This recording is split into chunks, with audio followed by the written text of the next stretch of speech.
नीतीश कुमार जी को शर्म करना चाहिए। दारू के नाम पर लोग की हत्या कराना, बालू के नाम पर हत्या कराना बंद कर। शिक्षा मंत्री के बेटा की अगर इस प्रकार की घटना होती, शहादत होती ना, या कोई मंत्री यदि बिहार सरकार के इस प्रकार के घटना के विषय में कहते हैं जो होते रहता है, उनके परिवार के लोग यदि कोई मरता ना, तब उनसे जाकर पूछते ये क्या बीतता उनके परिवार के लोगों पर। एसआई प्रभात रंजन को दी गई अंतिम विदाई, गार्ड ऑफ ऑनर दिया गया। वैशाली में मृतक एसआई प्रभात रंजन का शव पौत्रिक गांव बालीगांव थाना क्षेत्र के ख्वाजपुर पहुंचा। इसके बाद परिजनों में कोहराम मच गया। सभी ने नम आंखों से शहीद को अंतिम विदाई दी। इस दौरान वैशाली एसपी रवि रंजन, महुआ डीएसपीओ सुरभि सुमन, पातेपुर विधायक लखेंद्र कुमार रोशन समेत कई लोग मौजूद थे। बिहार पुलिस के जवानों ने गार्ड ऑफ ऑनर देकर अंतिम विदाई दी है। इस दौरान मृतक एसआई प्रभात रंजन की पत्नी पूजा कुमारी, पिता शिव नारायण शाह समेत दोनों बच्चे का रो रो कर बुरा हाल हो गया है। इस संबंध में पातेपुर विधायक लखेंद्र कुमार रोशन ने बिहार सरकार से शहीद दरोगा प्रभात रंजन की पत्नी को अनुकंपा नियुक्ति पत्र देने, नौकरी समेत 25 लाख रुपए के अलावा 1 करोड़ रुपया मुआवजा देने की मांग की है। आपके क्षेत्र का एक युवा जंग लड़ते लड़ते शहीद हो गए, क्या कहेंगे इसके? देखिए, बड़ी दुख का विषय है। खासकर एक परिवार के लड़का तो हमारे यहाँ का शहीद हुआ ही, उस परिवार के प्रति, उनके दुखी पूरे परिवार के प्रति हम लोगों की संवेदना है। और यहाँ जितना लोग उपस्थित है, सब लोग उसके परिवार के प्रति संवेदना व्यक्त करने के लिए आए हैं। हम सब लोग दुखी है। उस लड़का कुर्बानी तो दे दी, अपने दायित्व कर्तव्य पर निर्वहन करते हुए उन्होंने कुर्बानी दे दिया। ये हमारे पातेपुर के लिए और खाली यहाँ के लिए बहुत गौरवान्वित विषय है। लेकिन दुर्भाग्य इस बात के है कि इस परिवार ने एक लड़का को खो दिया और हम सभी ने एक होनहार लड़का को खो दिया।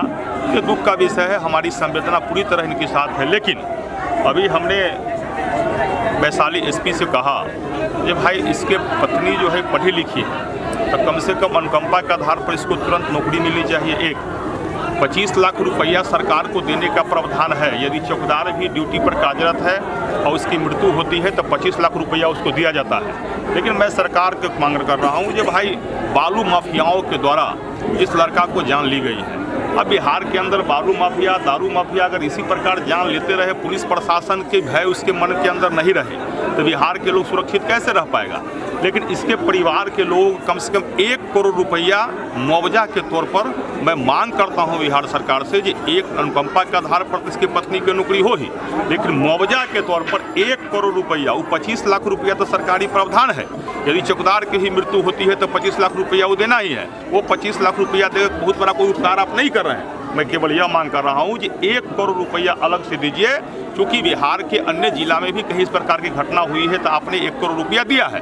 तो यहाँ भी क्योंकि मेरे पातेपुर विधानसभा का विषय है, मेरे घर का विषय है, तो बिहार सरकार से मैं मांग करता हूँ कि अनुकंपा के आधार के नौकरी के अलावा 1 करोड़ रुपया इस परिवार को दीजिए।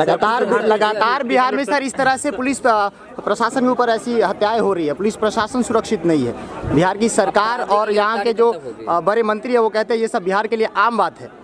इस पर आप क्या कहना चाहते हैं? आज मैं कोई राजनीति करना नहीं चाहता हूं, दुख का विषय है। लेकिन निश्चित रूप से जिस प्रकार से बिहार में बालू माफिया, शराब माफिया के पीछे पूरी प्रशासन व्यवस्था सरकार लगा हुआ है, तो सरकार के प्रशासन के प्रति निश्चित रूप से माफियाओं का डर समाप्त हो गया है।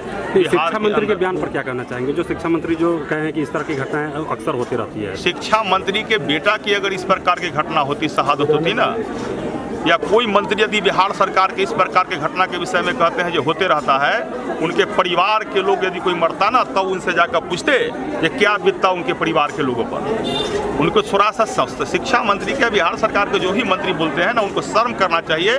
कम से कम संवेदना व्यक्त कर दो यार।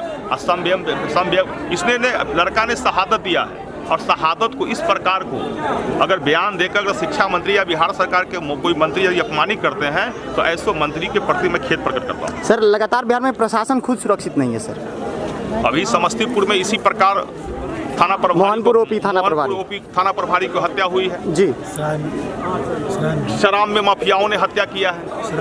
अभी सराय में हुआ है, सराय में उसी प्रकार हत्या किया गया है। तो अभी जमुई में जैसे हमारे यहाँ पातेपुर के जहाँ पर हम आए हुए हैं, लड़का का हत्या किया गया माफियाओं, बालू माफियाओं की तरफ। तो मैं तो कह रहा हूँ ना, कि बिहार के अंदर बालू माफिया, दारू माफिया को पूरी तरह छूट दी गई है। ये बिहार सरकार केवल लगता है जो दारू बंद है, ये छिटपुट कर रहा है। क्या अरे अब यही तो जंगल होम- राज है सर? ये तो होम डिलीवरी हो गई है बिहार के अंदर। अब तो बिहार के नीतीश कुमार जी को शर्म करना चाहिए, दारू के नाम पर लोग की हत्या कराना, बालू के नाम पर हत्या कराना बंद करें।